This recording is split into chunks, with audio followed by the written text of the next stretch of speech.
Hola, soy Robert Cabrera y bienvenidos a un nuevo vídeo. En esta ocasión también voy a estar acompañado de un gran amigo y un gran experto en inteligencia artificial. Él es Lasse Ruhianen, autor de uno de los libros más vendidos en Amazon sobre inteligencia artificial, experto en marketing digital, nuevas tecnologías y con él hablaremos de inteligencia artificial.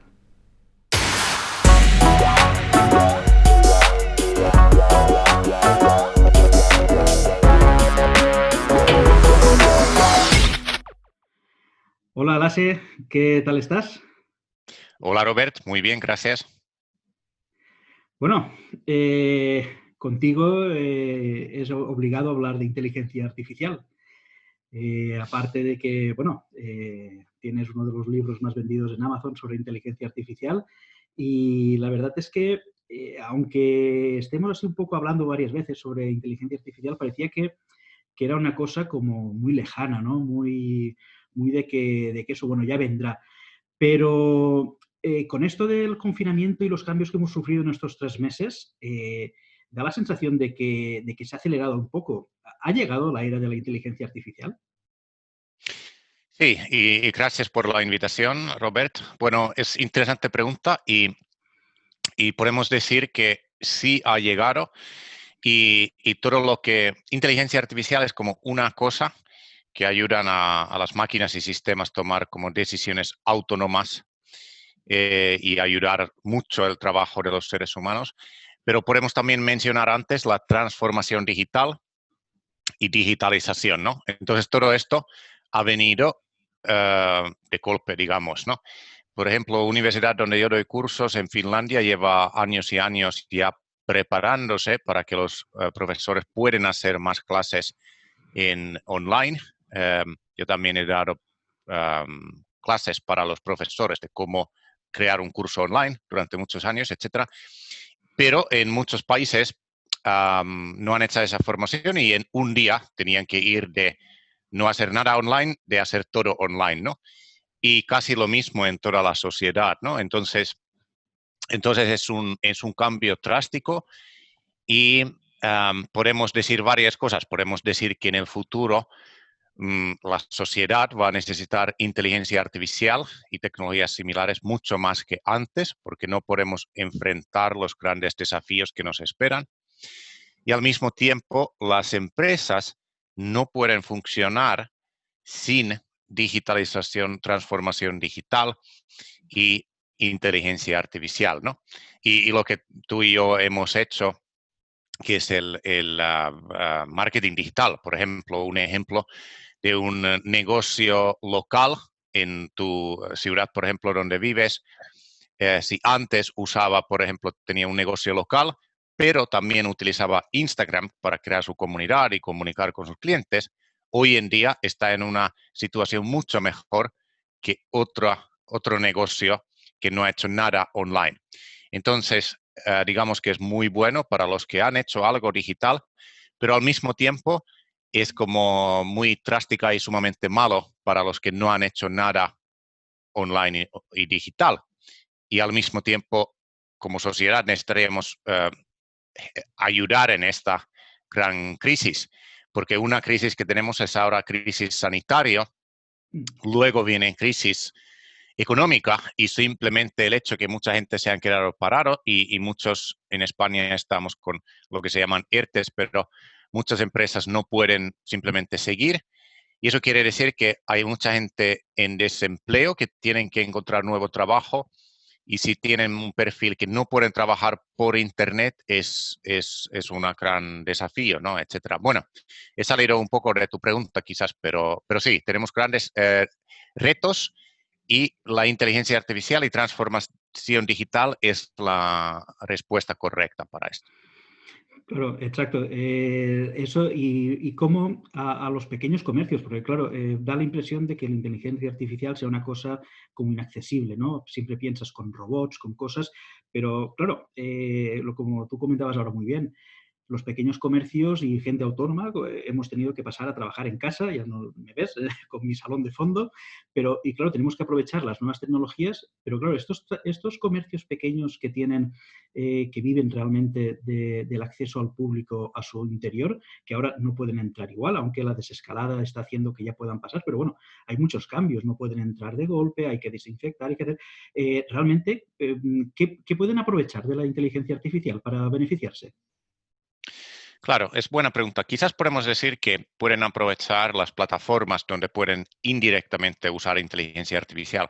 ¿Y qué quiere decir? Es simplemente usar las plataformas de redes sociales como Instagram y Facebook, por ejemplo, o YouTube, que es muy bueno, sobre todo cuando se hacen este tipo de videoentrevistas. Por cierto, si una empresa que quizás vende algo como B2B o vende a empresas y tal, yo estaría ahora haciendo un montón de este tipo de entrevistas y los haría en vivo y en directo, porque YouTube le gusta mucho el vídeo en directo. Pero si es un pequeño comercio, por ejemplo, un alumno mío que está, o alumna que está en Finlandia, está asesorando a empresas. Cuando en Finlandia empezó esta situación, uno de sus clientes era un restaurante y vino, digamos, el confinamiento. Los restaurantes podían seguir en Finlandia si llevaban delivery. Entonces, el dueño de ese restaurante pedía a mi alumna que, oye, ¿puedes ayudarme con Facebook, publicidad de Facebook? Entonces, ellos hicieron una publicidad de Facebook en su zona y dijeron, tenemos delivery y hacemos comida con máximo higiene y máximos estándares de salud. Y, y aquí puedes hacer tu pedido. Y tenían un montón de pedidos. De hecho, no podían llevarlos todos, etcétera, etcétera. Entonces, era un ejemplo de cuando tú como que entiendes, bueno, dónde está tu cliente y entiendes cómo usar las plataformas digitales, puedes llegar a ellos mucho mejor. Muchísimas empresas ahora mismo en España, cuando se empiezan a abrir las tiendas y otros negocios, tendrían que comunicar mejor con su Instagram y Facebook, y sobre todo publicidad de Facebook, que funciona también utilizando inteligencia artificial. Funciona sumamente bien. Ahora ya están como que subiendo los precios un poco, pero durante el confinamiento también tengo amigos y alumnos que hacen campañas de publicidad de Facebook y tenían resultados impresionantes. ¿Por qué? Porque las grandes empresas de publicidad que hacen, por ejemplo, fabricantes de coches, de repente toda esa publicidad de millones y millones y millones habían desaparecido de la plataforma de Facebook y por eso, claro, cuando hay menos competición, los precios bajan y por eso las pequeñas empresas podrían hacer publicidad de forma mucho más eficaz. Bueno, en fin, que es una manera de comunicar con otros y luego, ¿qué podemos hacer? Es varias cosas. Tenemos que pensar como empresas cómo voy a automatizar tareas. Esto es algo que en España se ha hablado de años, ¿verdad? Siempre la automatización y los robots vienen, pero cuando una empresa está como cómodo y vendiendo bien, siempre quiere como esperar que, bueno, eso lo hago el año que viene, pero estas son cosas que ahora hay que hacer. Entonces, hay que automatizar y hay que hacer un listado de qué tareas nuestros trabajadores pueden o podemos automatizar, cuáles son los que se puede automatizar. Y automatización a veces tiene inteligencia artificial y a veces simplemente son reglas. Se puede crear un chatbot que responde a las preguntas de los clientes y a veces ese chatbot puede estar basado en reglas, no tiene que tener inteligencia artificial, pero puede ser muy, muy útil para los clientes. Y luego el uso de los robots simples. Por ejemplo, quizás una cosa buena que mucha gente no sabe es que yo diría que es muy poco probable que vamos a tener una pandemia de similar magnitud en los siguientes años. Y cuanto más lejos vamos a futuro, esa probabilidad disminuye. ¿Y por qué es esto? Porque simplemente vamos a tener más sistemas de inteligencia artificial que pueden detectar este tipo de grandes crisis. De hecho, había una empresa canadiense que anunció que hay una pandemia, no lo llamaron pandemia, pero hay una situación muy grave en China y lo hicieron creo que como 15 días antes que la Organización Mundial de Salud. Entonces, ese tipo de sistemas todos los gobiernos van a poner en marcha y también esperamos que haya más colaboración internacional, que se ha faltado mucho en esta crisis. Pero lo que estoy diciendo que en el futuro no vamos a, yo creo que no vamos a tener pandemias de tal magnitud, justo por eso, porque vamos a tener sistemas de inteligencia artificial y luego lo que mencionaba antes, la de automatización. Esto es complicado quizás para pequeñas empresas porque no tienen presupuesto, pero pueden empezar con cosas muy simples como son creación de un chatbot, por ejemplo, u otras cosas que hoy se pueden hacer por tecnología, ¿no? Y obviamente los robots van a tener un papel más importante en los hospitales. En China es el líder en esto. En China hay robots que desinfectan las habitaciones de hospitales, por ejemplo, cuando hay un paciente de COVID-19, etcétera. Y también hay muchos robots que llevan cosas dentro de hospitales de una habitación a otra. También otra cosa para que no haya más infección dentro de los hospitales. Bueno, son algunos ejemplos, pero todo lo que es robotización y automatización, su importancia va a crecer drásticamente. Claro, tú en tu libro comentas de que una de las cosas, una de las funciones básicas que van a tener los robots va a ser para sustituir a los humanos en situaciones de peligro. Claro, mucha gente se puede plantear el colocar una automatización o que no sea a lo mejor un robot, porque cuando decimos robot a lo mejor nos viene a la cabeza la guerra de las galaxias y estos robots que se mueven autónomos, pero a lo mejor sí que el hecho de que la atención al público o ciertas actividades, la gente le tenga miedo por el contagio, porque hasta que esto tenga más solución y sí que se pueden estar pensando en colocar un robot para que haga ese trabajo ya. Sí, fíjate, muy interesante tu ejemplo y tengo que decir que cuando estaba escribiendo ese libro que mencionas no tenía ni idea que vamos a tener pandemia. Mi trabajo en los últimos 3 años ha sido como analizar futuro, pero la pandemia para mí también ha sido totalmente como un shock totalmente nuevo. Y es eso, es como que yo creo que mucha gente, como dijiste, van a tener más cuidado, ¿no? Primero entrar a una tienda, como que, ¿qué hago? ¿Cuál es el protocolo, no? O entrar a un sitio turístico, etcétera. Y si tengo la opción de que, hey, aquí te sirve, en este sitio te sirve como un robot que te da esa cosa, lo que sea, y en este otro hay un humano. Entonces mucha gente van a ese robot porque muchas veces los robots no pueden contagiar. Esto lo hemos visto, por ejemplo, en Estados Unidos. Es curioso el desarrollo de los coches autónomos, porque muchos de los fabricantes, digamos, tradicionales como General Motors o Ford, que antes eran líderes en coches autónomos y su tecnología y distribución, etcétera, ahora han tenido que despedir el personal simplemente porque no tienen ventas en los coches tradicionales.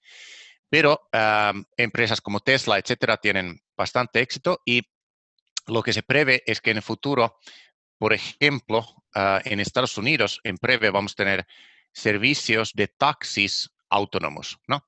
Y taxis autónomos, porque si pensamos que si hay como prueba que eso es seguro y te puede llevar donde quieres llevar, y la opción es que hay un taxi normal donde hay un ser humano, que no sabemos si te puede contagiar, aunque seguro que los taxis también lo hacen bien y ponen una mampara o algo así. Pero aún así hay mucha gente que dicen yo cojo ese taxi autónomo y tal. Entonces es una cosa para tener en cuenta. En todo esto hay que también, yo siempre tengo como un punto de vista más humano y pienso que no vamos como primero tecnología y luego humanos, sino que al revés. Lamentablemente en Estados Unidos muchas empresas grandes no piensan eso. Ellos primero piensan tecnología y luego humanos. También ahora estoy haciendo unas actualizaciones para mi libro y ahí estoy criticando un poco grandes empresas como Facebook y Google que realmente no han podido responder a esta crisis de forma importante, ¿no? Si pensamos toda la inversión de inteligencia artificial, lo más mayor, lo hicieron estas empresas, ¿no? En los últimos años y su respuesta o ayuda a esta crisis ha sido como mínimo, ¿no? Han hecho como páginas que, hey, esto es coronavirus, pero si pensamos que todo ese dinero y esa capacidad humana hubiera ido para el sistema de salud, hubiéramos estado mucho, mucho mejor, ¿no? Y tal. Entonces, eso es una crítica que también tenemos que hacer.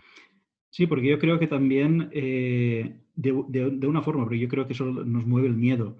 Queremos poner como una especie de escudo, basándonos en la inteligencia artificial, o en los robots, o en algo que haga trabajo peligroso por nosotros. Al otro lado, es posible que a través de las nuevas tecnologías lo que queramos es que al otro lado haya una persona y que nos escuche. Porque a mí, por ejemplo, en este momento sí que es verdad lo que tú comentas de Facebook y Google, de que si tienes o sea, el saber que no te está atendiendo una persona si tú tienes un problema, tienes una necesidad. Puede eso variar un poco, ¿no? Sí, sí. Eso también que haya una persona es muy importante, pienso yo.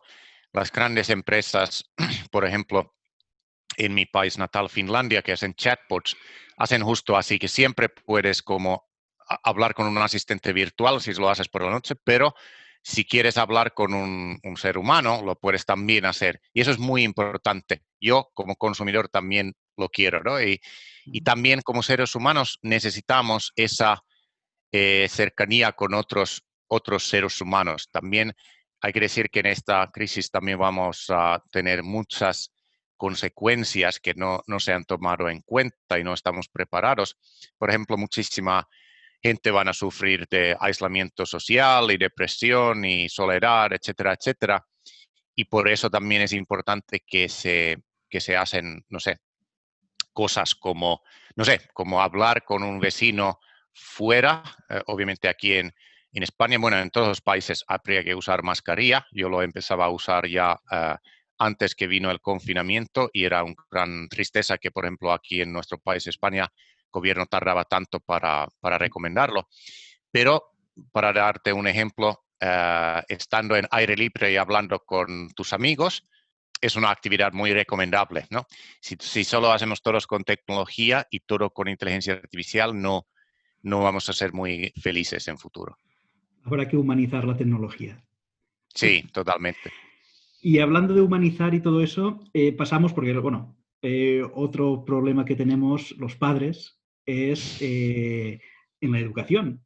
Porque, claro, todos tenemos, tú tienes un niño pequeño, yo tengo un adolescente dentro de casa y, claro, esto les ha cambiado muchísimo, de repente tienen que trabajar, pero aparte de cómo puede influir la inteligencia artificial en la educación o qué se puede hacer, para mí también hay otra cosa para analizar, que yo creo que tú la vas a decir muy bien, y es que también ha salido un poco de manifiesto que los jóvenes, los adolescentes, no tienen capacidades digitales, no saben, o sea, se manejan muy bien con un teléfono móvil, se manejan muy bien, pero realmente cuando ha venido el momento de demostrar cómo se trabaja a través de Internet, a través de la teleestudiando, muchos no tienen ni idea bueno, ayer en una charla con un profesor me decía que era difícil hasta incluso cambiar el nombre de un documento, que no sabían cómo cambiar el nombre de un documento, cosas muy básicas, pero que también se ha puesto de manifiesto que no hay educación tecnológica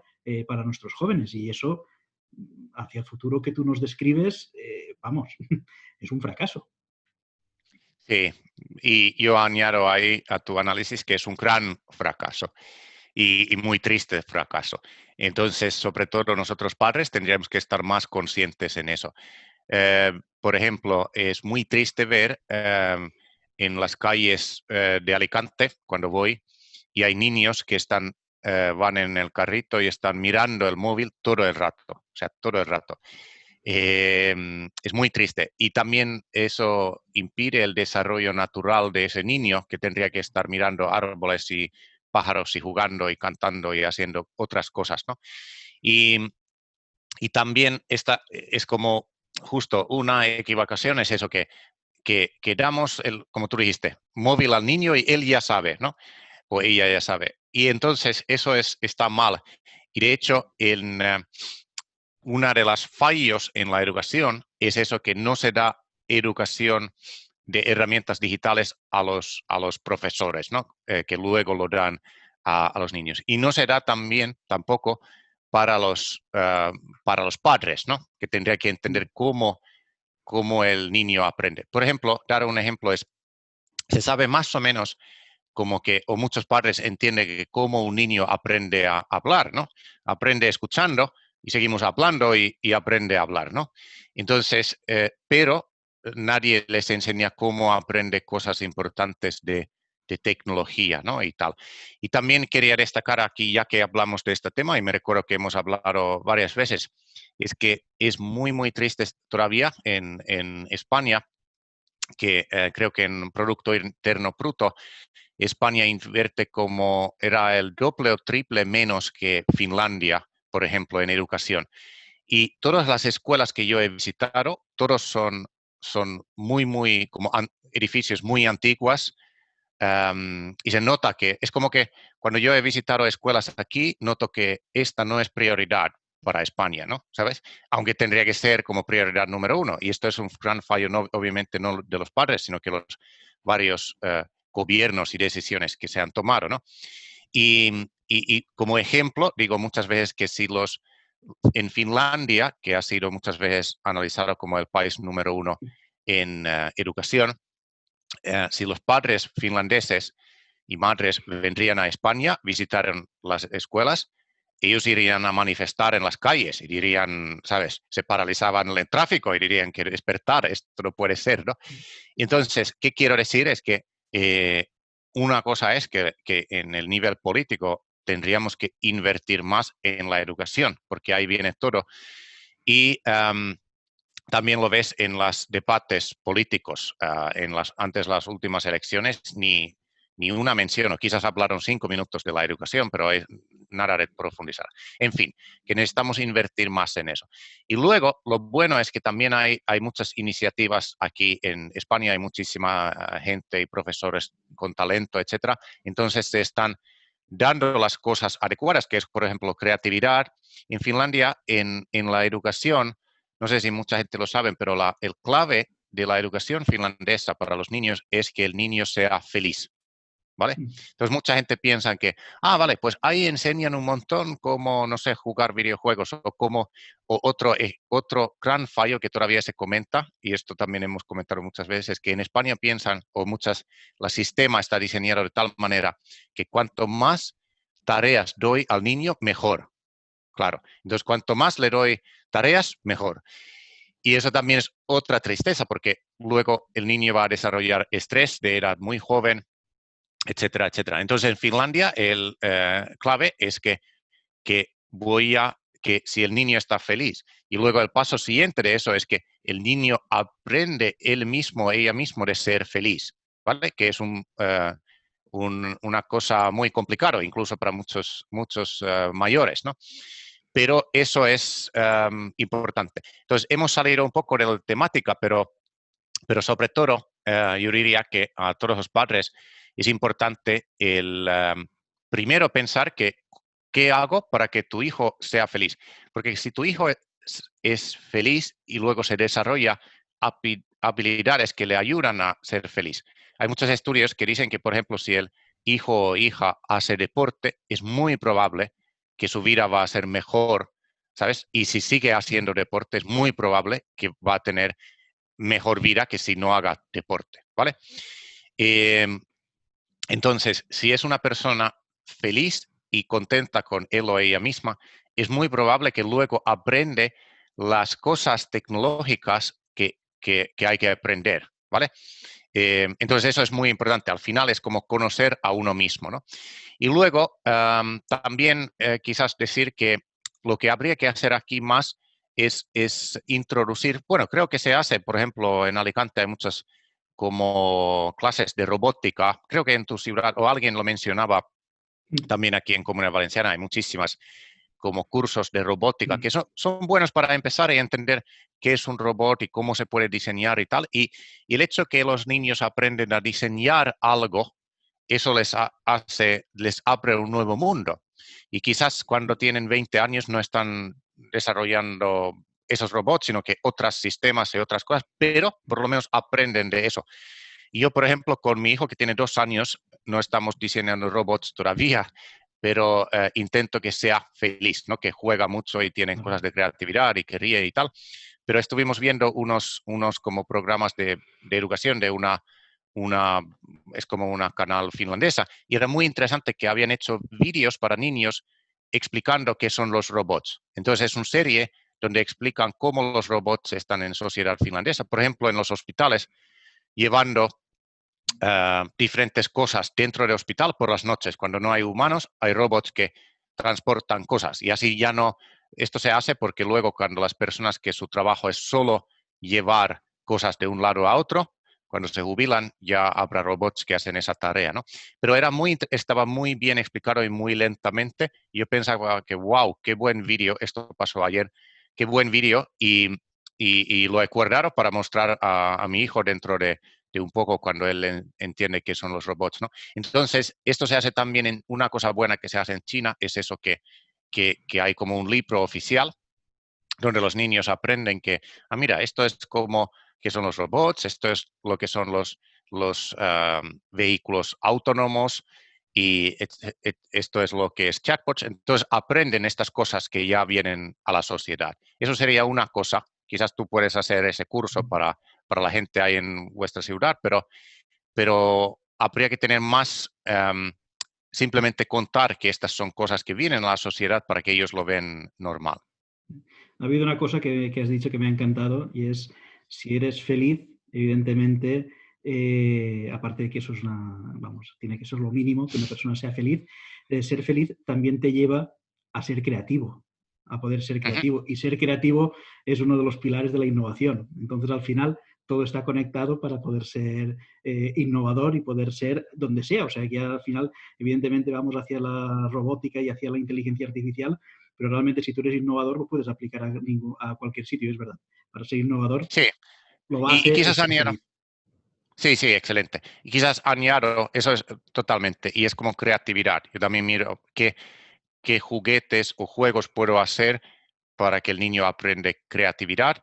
Y luego, obviamente, otra es eso de comunicación con otros seres humanos, ¿no? Eso también va a ser fundamental porque en los siguientes 10 años, por ejemplo, siempre nos gusta comunicar con otros seres humanos. Por ejemplo, entrevista sería muy aburrido si tú fueras un robot o si yo fuera un robot, etcétera. Entonces, siempre vamos a necesitar eso.